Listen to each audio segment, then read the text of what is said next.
satanyoko negaro rako rekuchibhorani we nomira mulaini.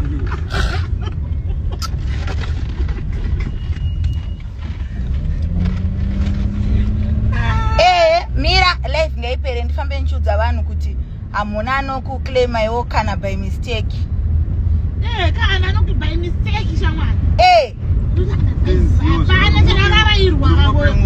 Zimdanso vaya vanopenga vanoimba vanhu. Hakuna kana akakuimba kumhata kwako wanzwa. Unogona kutambisa garo chete Natasha Nyemba iwewe. Ukasatambisa garo you are nothing. Wanzwisisa?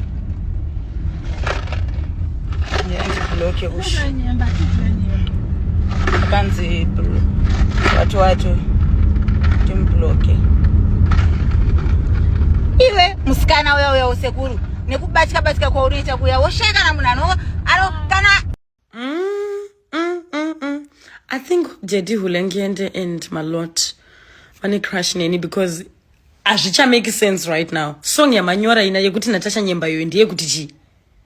Like zvinje 3 months ago ndo zvinhu zvamuchiri makahodhana nasi.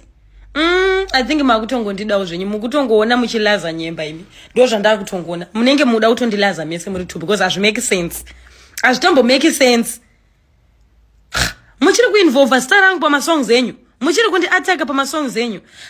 Imi makatadza kuya ne reply kwa Malloti and maudzo kunzi muri marombe matsvuku. Why did you not reply to that? Because ndo vanhu munofana kunge muchiatakana navo. Because Malloti, if he wants to reply you, he will go to the studio. If you want to reply him, you do the same thing. I can't go to a studio to shake my nyasha that I can reply you. No. I'm just minding my own business in my lane. Can you guys do that?